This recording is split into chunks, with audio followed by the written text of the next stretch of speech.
Hello YouTube, this is Samurai Girl, and I'm back with another video. I took a little break from doing candy videos for the summer, and decided to do some book reviews because I've been reading lots of books this summer. Most of my books I always read like fantasy. The new genre I like to read is dystopian world. So I have read for this summer I have read The Vicious Thief, I have read Ensnared, The Fifth Wave. I'm currently reading The Red Queen, and I just read the first book of Need. So I want to go over this Need book right here. So I'm up front. This is gonna be a review that contains spoilers. So if you don't want any spoilers because you're gonna read this book, then by all means watch a different video.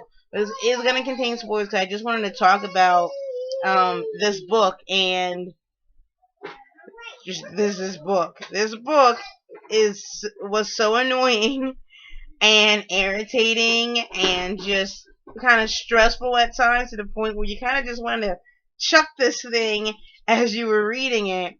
And I trudged through it just because I just really wanted to finish it and see if it got any better throughout the book, because this book is a 4-book series, and I was like, well, it can't possibly be a 4-book series and be this, terribly annoying. It has to get better, but it kind of didn't. So I really don't know. So I looked at reviews for the second book to see maybe it's one of those series where the first book isn't that great, but the second book's pretty good. But I'm reading these reviews and it just seems like the second book really sucks too. So if if you want to read this book, I got this book from Thrift Books for $3, so really wasn't no harm done. But I definitely would thrift book it, thrift store it, library. But I definitely don't think I would get it, brand new off the shelf for 20 some odd dollars. Just because it's just personally a really lame book. Just point blank, it's a really lame book. Um, I do think that I don't remember. I don't know when this book came out, but I'm feeling like it probably came out when Twilight was out, because it is like Twilight-esque, and I haven't read any of the Twilight series. I've seen some of the movies a little bit, like bits and pieces, and that whole craze when it was out. And this book feels like it was like riding that wave. So I don't know. But anyway, so let me just go over this book and my thoughts about it, and a few details about this crazy book. So I got it online because people were saying it was interesting, so I wanted to check it out. It is a fantasy book, and before you read the book, you know that there is going to be a character or creature in this book that is causing some problems, and it's supposed to be a creature that you would never suspect to be an evil creature. So, with the type of book it is, you figure it's going to be some type of humanoid creature, like a werewolf or something. I don't know. I didn't think it was a werewolf at all. I'm thinking, with this dust and stuff, that maybe it's like fairies or something. So I thought when I got this book that it'd be a fairy book, kind of, because I do like fairy books. So when you're reading it, it's very generic characters. You have Zara, who is the main character.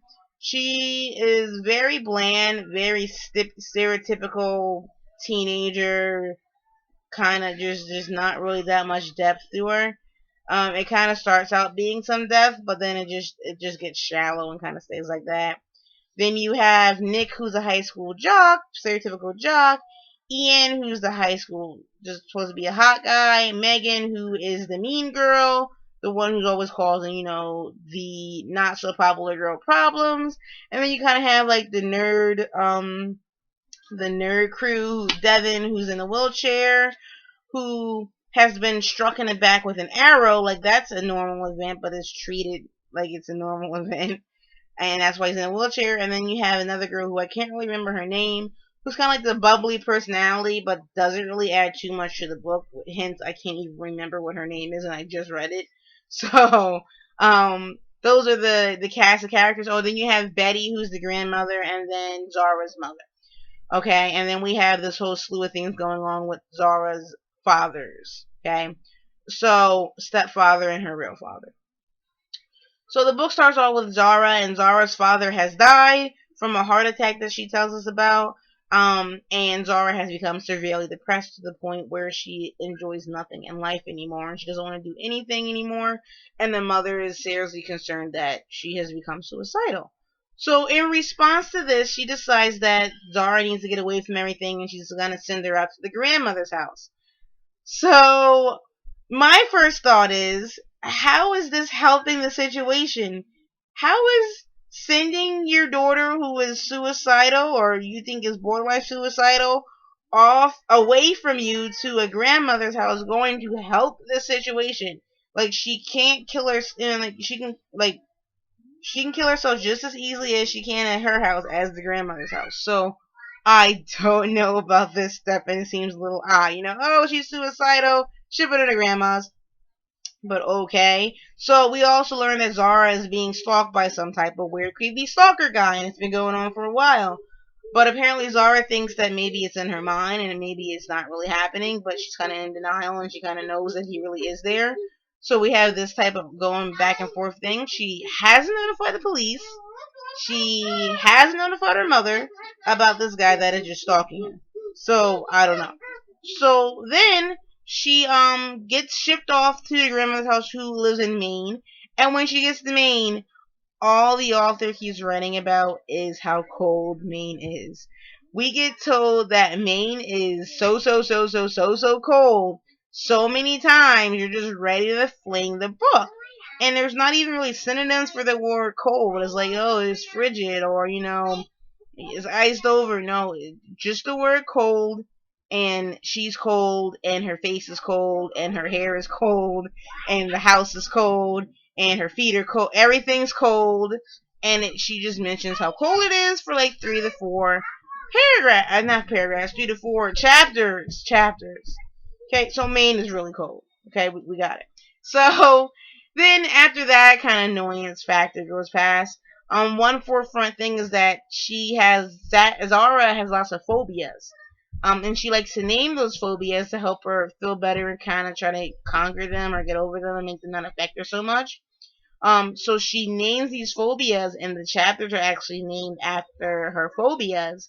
And underneath each phobia, they tell you what the phobia is. It was really interesting. They even had like really like long phobias you just didn't even know about.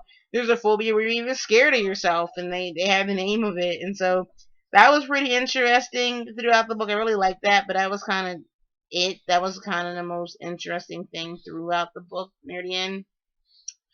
So Zara, when she gets out there, the grandmother picks her up and drives her home. And on the way home, they almost crash into this man that's in the middle of the street. And Zara gets a glimpse of him, and she thinks that it's the stalker guy. But she's like, it can't possibly be the stalker guy. But he seems like he was the stalker guy. That's really creepy. How could the stalker guy come from where she was at all the way to Maine?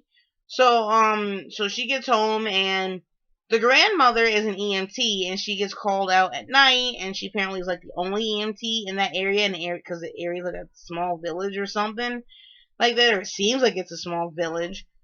So she's like the only EMT service, which is odd.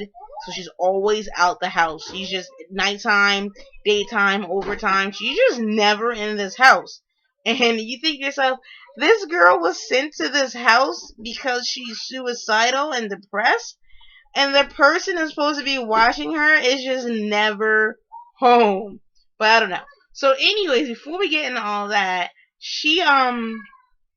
Zara, when they get home, Zara's given a car to use. She can get back and forth to school because the area is, really, it snows. The area is like far away, things like that, kind of like country town. So she gets a car she can drive to school. And in the morning when she goes out, she noticed that I think there's footprints, something around the car, and she notices that there's gold dust around the car. So she thinks it's the stalker guy again, and she thinks the gold dust could be maybe the stalker, like maybe he's like a serial killer now. And this is like his calling card. So you think she'd be really alarmed and calling the grandmother and freaking out, at least, to add some reality to the story. But she's kind of like, oh yeah, gold dust, he's probably gonna kill me, but let me just get in the car and go to school. So you're kind of just like, okay. So she gets in his car and she goes to school with this stalker guy around her with his gold dust calling card that no, like that she's just her reaction is not realistic in the least bit. Like the believability factor of this book is seriously lacking. So, she gets to the school and she meets the Nick guy, the jock guy, who shows her, who brings her into the school, and in the school, she meets Megan, and Megan instantly hates her. Classic mean girl, doesn't want her there, competition. We do learn later why she thinks she's competition. And then we meet Ian, who's supposed to be the hot guy, and Ian instantly shows her around the school. And then they all kind of fight for Zara's attention, which is just stereotypical and just, unbelievable. Like, Zara's just some new girl. She's not described as being out of this world beautiful or tough or, things like that. So there's, nothing really warranting them being drawn to her. We do learn later why they're drawn to her, but in the beginning it just kind of seems a bit out of place. So then she also makes friends with what you would call, I guess, like the nerd crowd. We have Devin, and we have this other young girl who is friends with her, who's just like the bubbly character. I can't remember her name at all, which tells you how much of a impact she made in this book, which is like almost not at all in my personal opinion. So I can't remember her name. If I need her, I'll go back and book and find it. But she just didn't really play a good big role anyway. So then we have Devin, who is in a wheelchair, and apparently he got shot in the back with a bow and arrow when he was walking in the woods. And, again, this is another one of those things where it's just like, okay, he got shot in the back with a bow and arrow, nobody really cares. I mean, I don't know. So then we also find out that this town, there has been young boys going missing. Someone has been kidnapping young boys, and they have not returned. And there has been somebody on the track team that has been kidnapped and has not returned. And the whole community kind of knows about it, and the community is not happy about it. Of course, they kind of trying to find out what's happening. So we just know these young boys are going missing. So, at lunch, Zora happens to spot somebody staring outside of her, and it's the guy again, which is extremely creepy. So the book does have this creepy factor going for it, and it's really good at first. Like, you're really, like, creeped out that this guy just keeps following her around. So, she's still trying to debate whether she's imagining this guy or if this guy is real. But her friends also see him, so now she finds out that this guy is real. So they kind of freak out a bit, and they're just like, "What?" Like, and she's like, "Oh yeah, he's been following me since I was home." Forgot where she's from, and that she's always in Maine, all the way in Maine. And they're just like, "This guy's been following you," and and she lets them know. She's like, "Oh yeah, this morning I saw gold dust around the car. I think he was around my car." And so they freak a bit, but they need to freak to the point where they're going to the cops or calling the parent, something like no one. Everybody's just like, oh, we have a stalker. Let's find out about a stalker. So I kid you not, Zara and her friends go to, I believe, the girl who I can't remember her name, house, and they go on a computer and they type in their computer stalker and gold dust. Because this is what you do. When you have a stalker, you type up stalker and gold dust in your computer. You don't go to the cops. So they type this up, and from the information they get, it says this guy is a pixie. Okay? Now, I know this is a fantasy book, but it's also a reality fantasy book, and their reaction to this statement is so unreal, like, it just makes you mad, because it's just like, this author just seems really lazy. He's not even trying to build up the believability factor of the story for the characters. So, they're kind of like, oh, he's a pixie. He's a killer pixie. Pixie kings leave gold dust, and they need a queen. And if they don't have a queen, they go into bloodlust or something like that. And they have to go and hunt boys and drag them to their lair and drain them of their energy until they can find a pixie queen. And when they find a pixie queen, they get their power back and their energy back. And maybe he wants Zara to be his pixie queen, and that's why he's following her. So this whole bombshell is unveiled to you, and the character just like, no, what, really?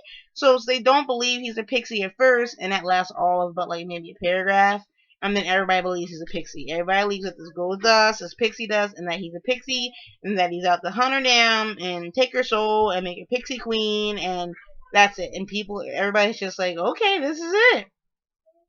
There's like no background. I mean, later on you kind of understand why one of the characters goes along with it, but it's just like, you don't learn or you don't go online and search that your stalker's a pixie, and then that's it. Like that, he's a pixie, and you accepted it, and now you're gonna figure out how to get away from the pixie. I mean, okay, so we go along with this. I mean, Nick, the jock guy, he's a little apprehensive about it at first. He's the only one that kind of creates a little more realistic reaction. He doesn't really believe it. It takes him a little bit more time to believe it, but then he eventually falls into the boat. Um, the other thing that is strange is that the grandmother is really pushing this Nick guy on Zara. She keeps telling Zara how cute he is and how kind he is, and then she keeps Betty, the grandmother, Betty keeps having to go out to work. She keeps having to go to this EMT thing and all, different types of the day. And she sends Nick to go watch her. She tells Nick to stay in the house and watch over her. Like he's her babysitter. He's not related to her. He's just a teenage boy. The grandmother, go in the house with this teenage girl and watch her, please. Because, her mother sent her out so I can watch her, but you're going to watch her. So I'm just like, okay. So now Nick is kind of Zara's babysitter, and every time the grandmother leaves out, she doesn't want to leave her by herself because of her problem. So she keeps calling Nick to come over and watch her, which is, I'm just like, okay. So, anyways, Nick is also a little strange at first too. He's supposed to be like this jock, but he's always showing up. And at the nick of time, when there's things happening, Zara's car breaks down in the woods, and he shows up just nick of time and saves her. And things like that.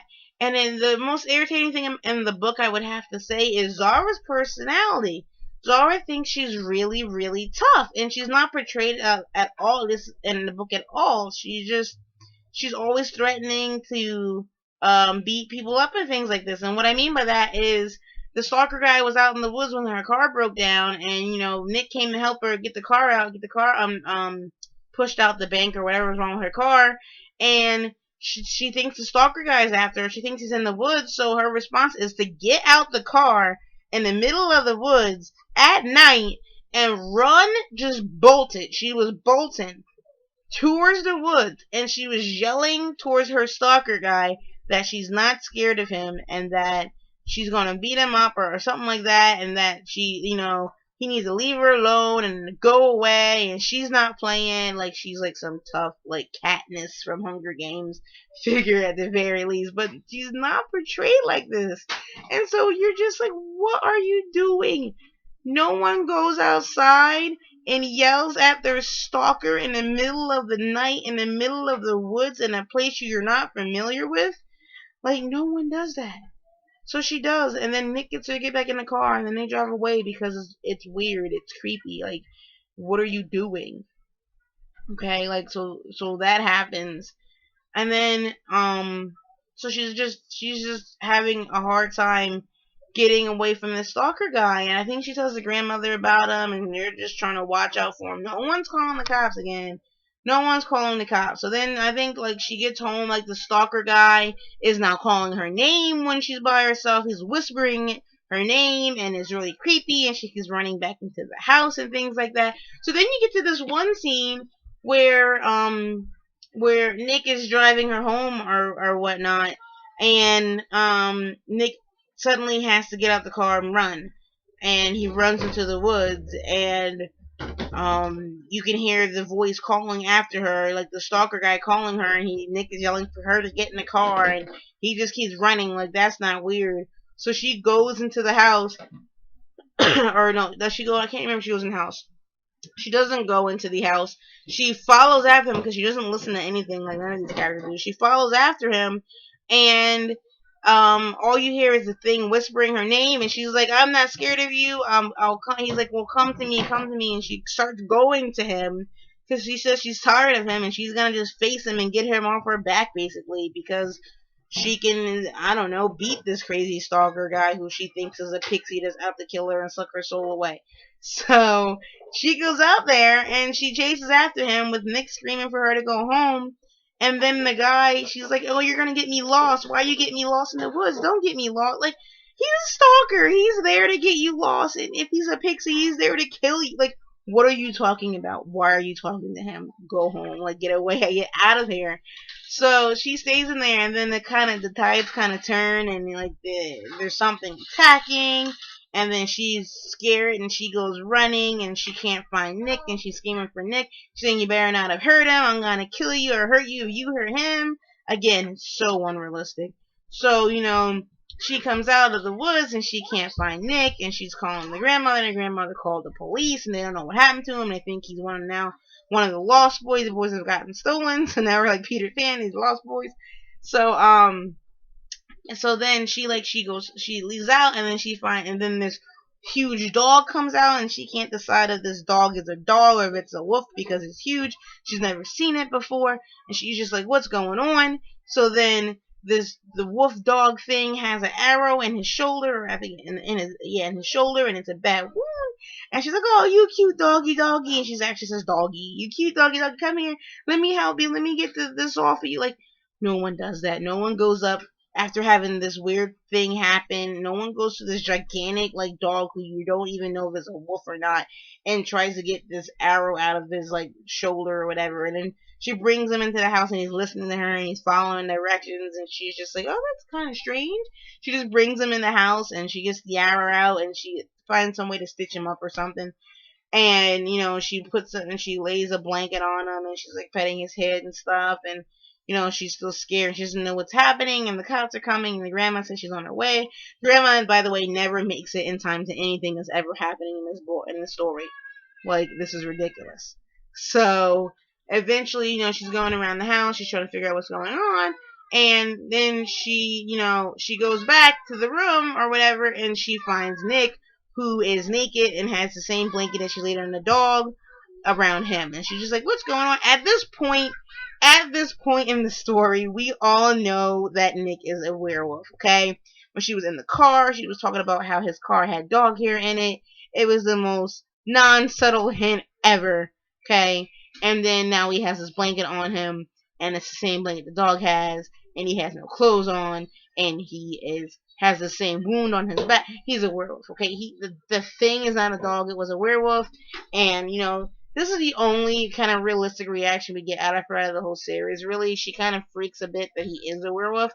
But again, it doesn't last long, and she's falling all over him, and she's in love with him, and she's just, you would be screaming and running around the house at this point, okay? Like, trying to leave. But no, she's not. And then the cops eventually come, and they can't find the stalker guy who's supposed to be in the woods, and the grandmother comes home, and we learn that Nick, who we already know is a werewolf, then tells Zara that he's not the only one. That the mother, the grandmother Betty, is a were-tiger. At this point, I'm just like, what? She's a were-tiger? She changes into a tiger. Okay. So, and the way it's just revealed, it just seems really random. Like, what is a weird tiger? And there's just no interesting background. Like, maybe there's a new plot point that makes this book unique. It's just random, as I don't know what. And then we find out that Devin, the guy with the wheelchair, is a were-eagle. You heard that. A were-eagle. Changes into an eagle. So I'm just like, at this point, she's just like, the author's just throwing these mythological, non-existent creatures into the story, just to try to make it more thrilling, I guess. It's just so random. So you're just like, okay, he's a were-eagle and she's a were-tiger and he's a werewolf. What is going on? So then, the grandmother finds out that Zara knows now because of Nick, and everybody's just kind of hunky-dory about it. Nobody really cares that she's a were-tiger, and I don't know. I really don't know. And then later on in the book, through all these happenings, we find out that they do know the guy chasing her actually is a pixie who's trying to, take her as his own, takes her soul or whatever, so that she can become a pixie and he can have his powers. And then it's just crazy. So, like, I think one of the wildest points in the story The most, I would say this is the best part of the story though, because it was the most climatic. It made you kind of get on the edge of your seat just a little bit. Was when Zara gets left behind with Nick at home, and the grandmother goes again to do some EMT work, even though this fairy guy is trying to kill her, pixie guy is trying to kill her. She goes out to do her EMT work, and they find out that pixies can't come into a place if they're uninvited unless they've been there already. So Nick's just like, we're fine. We just won't open the door tonight. You will be all right until your grandmother comes home. So they're not. So there starts being banging on the door late at night, and the phone lines have been cut, and she can't call anybody, and they can't do anything, and the grandmother's away, and doors being banged down. So they kind of get scared, and I think they go up to her room. I don't think they were already. They might have been already in her room. I don't know, but they're in her room, and Nick shuts her door and locks her door in her room, and then they're just like, oh, he can't come in unless he's invited. They're invited in. Nick, being a werewolf, can smell that it's not just one pixie, that there's like 4 other pixies with him. And then a door opens, and then he notices that one of the pixies come in. So obviously this pixie has been in this house before. So then they're scared, and then the pixie gets to the door, and he starts banging on the door. This scene is like really intense because he's just like banging on the door, and you don't know what's happening. So he's banging on the door, and then you're just like, and then Zara is terrified, and Nick's about to turn into a werewolf to try to protect her, and he's like, whatever you do, don't open the door. Obviously, if he hasn't been in your room before, he can't come in. Just don't touch it. And so, Zara's fine. She's like, I'm not going anywhere near it. It's terrifying. She's just scared. But then the voice is asking her to let him in, and the voice sounds like her father who has died. So she starts kind of freaking out, and she thinks it's him. Maybe he didn't actually die with all these pixies and were-tigers and were-eagles and all this other stuff. There could be a possibility that he's alive, and I kind of am with her there. I don't know. So she kind of goes to the door, she tries to unlock it, and Nick's trying to keep her away from it. He turned into a werewolf by now. He's like a wolf rather, trying to keep her away. And he's really trying, and the fairy is really trying to convince her to open this door. So she unlocks this door, and just when you think she's gonna be stupid and open it, she at least kind of outsmarts him a bit, and she says, come in. I've unlocked the door. Come in. And there's no response. He doesn't open the door. At this point, we know that it's not her father. You kind of think it is her, but it's not, because she said if it were her father, he's been in that room. He could have just walked in the door. So the pixie gets mad and destroys, like, not destroys, but tears everything up in the house and leaves. Okay. Later on in the book, we then find out that Zara's father is the Pixie King. Zara's father is this guy that was knocking on the door. So he wasn't the stepfather that died that she thought he was, but he is her father. And then we learned that the mother slept with him in exchange for his pixies to stop taking boys and killing them. And that's how she had Zara. But Zara is not really a pixie somehow, because Zara's mother didn't kiss him, and so her soul or whatever wasn't taken, so she didn't turn into a pixie. So Zara is a human with some type of pixie mixed blood or something that's not activated or some crazy stuff, and you're just like, what? What is going on? So then you're like, well then if that's her daughter, is he trying to capture her to make his own daughter his queen? Like, what kind of twisted story is this? So then you kind of figure out that no, I think he's trying to kidnap Zara to lure the mother to make the mother his queen.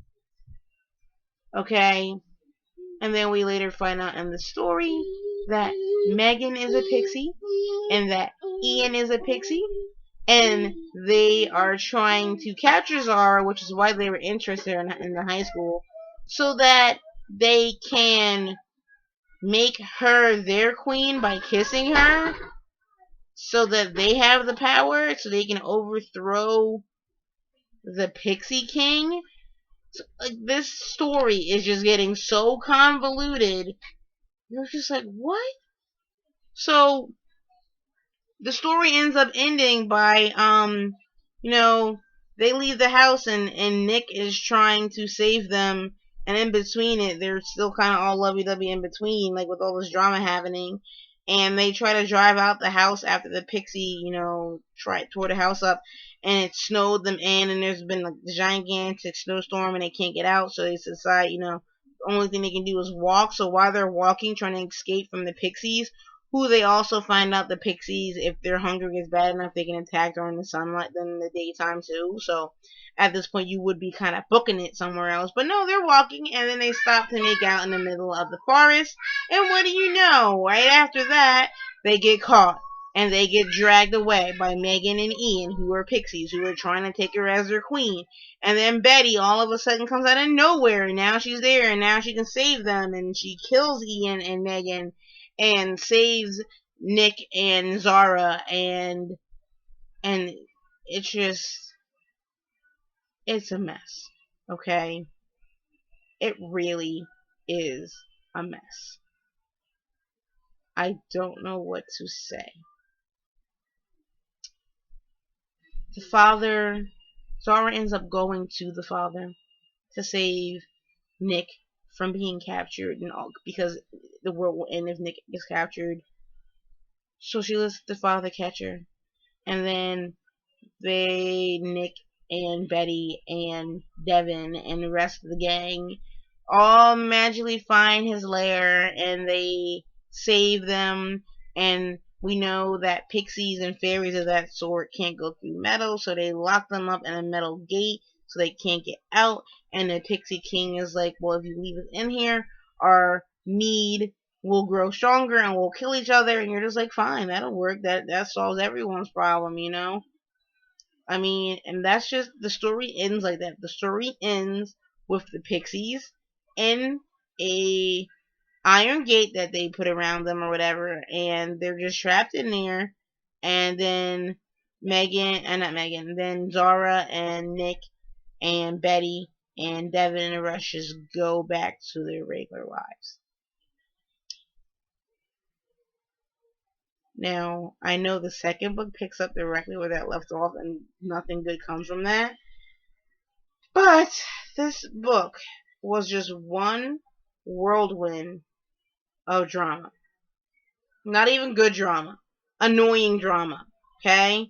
You have the characters who don't react correctly towards this weird stuff happening. You have Zara and Nick who, are kissing in the middle of the woods when they're trying to run, which is, that's classic, but it was just even more obnoxious in this stance because they just dead stop and they're in the middle of trying to escape this ferry and it's a snowstorm, and that was just one. And then you have Zara who keeps going to these people who are trying to kill her. Okay, and then you have all these people who can turn into creatures that are just random, just random. Okay, this book, and I mean, the scenes where she's just giddy over Nick and how cute Nick is and how adorable Nick is just, it's sickening. And I mean, I know it's a teen romance, but it just is not written well. It's irritating. The book has made me tired trying to review it. So that was my thoughts on this book. I mean, phobias are interesting. Idea was interesting. Beginning chapters with the stalker guy and the scene with the, house scene was interesting. Story overall was very bland. Didn't really make any sense. Was really strange, kind of dumb. There was no point really, like we didn't really get anywhere. It was just, yeah, I did not like this book very much. It just was like one of those, I was trying to chuck it like every like few chapters, and I just trudged through it to get to this end. But that was the Need book. Needless to say, I will not be picking up any of the other series. I'm just kind of done with this. So YouTube, tune in for my review for Red Queen, which was a great book, and I can't wait to do my review on Red Queen. Thank you so much, YouTube, and subscribe if you like this review.